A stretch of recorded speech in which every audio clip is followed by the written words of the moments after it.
Right, quick review on the 2016, latter half of the 2016 Suzuki SV650, and I've been on it now, what's time, let's have a look, 3 o'clock, picked it up about 9, so about 6 hours with 2 sort of 15-minute stops, so about 5.5 hours non-stop, and it's a good bit of kit. I've done, as you can see, 30 mile an hour. Most of it's been this sort of country lanes and smaller. I've done a bit of dual carriageway, and what surprised me was the comfort. When I first got on it, I kept sliding forward, but when you get used to where you're perched, this seat, and I'm pretty sure it's not an aftermarket one, is just so comfortable. All day comfort there, which did surprise me. This one's got the crash bars on it. It was lucky, I've hired this, and the previous person dropped it, so it was lucky the engine bars were on it. But it's, I mean, I've been proper abusing it, and what have I done? 145 miles on it, and it's a proper nippy little plaything. I've got the V-Strom 650 myself, which is obviously the same engine, but I don't know, it's definitely detuned a little bit, because this is a lot perkier, whether it's just the gearing, but this is a lot easier to wheelie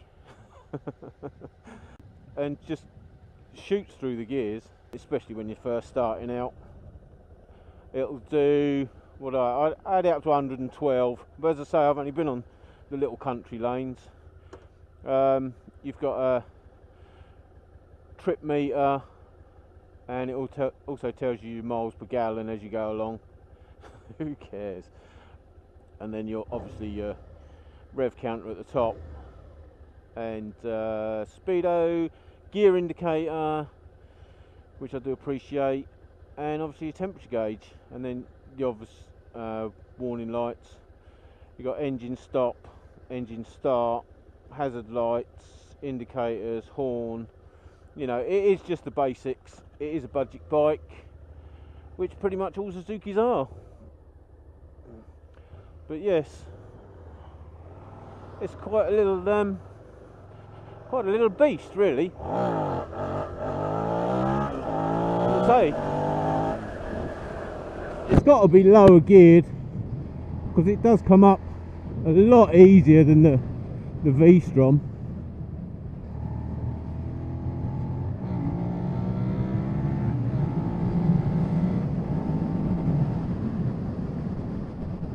What I have found is the gearbox is about the same as the V-Strom. A lot of neutrals, especially between going from 4th to 5th, seems to find not neutrals as such. It finds when you click it into gear, it'll take the gear, but you'll find the gear lever is a bit floppy, and then after a while it'll just drop out of gear, which is a little bit disconcerting. Well, depending on what you're doing, obviously.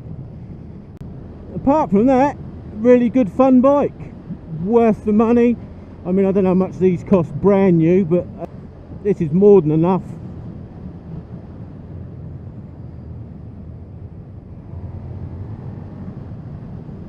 For messing about.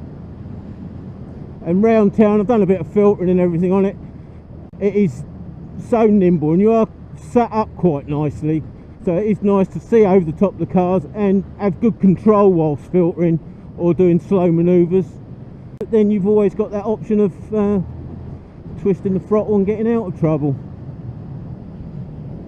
Yeah, it's an ideal mid-range if you want to do a little bit of commuting.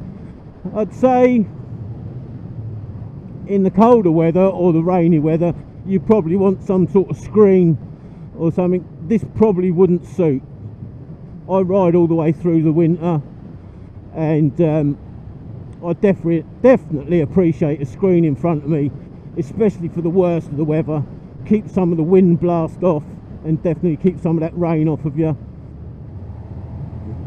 But no, apart from that, this is quite a fun little nimble machine.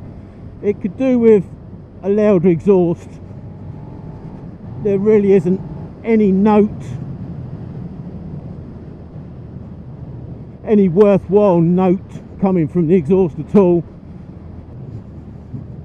And being it is a little V-twin, it deserves, oh look at that, mine.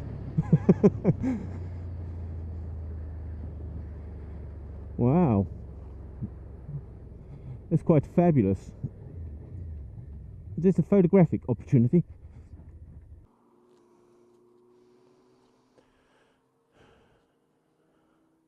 So yes, recommend the little run around. Definitely be worth looking at second-hand versions that have already been running.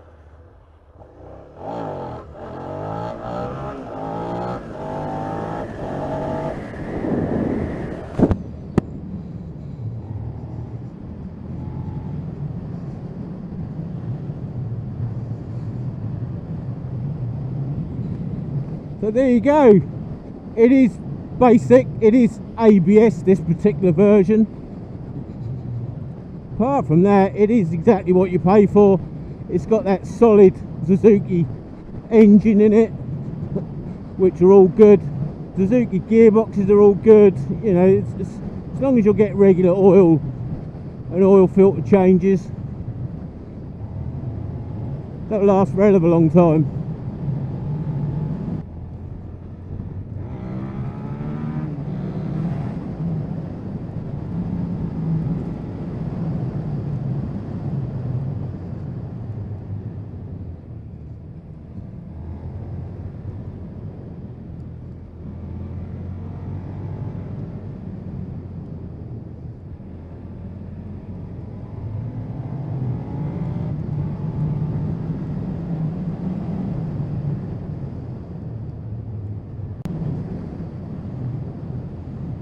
And it's definitely a lot of fun.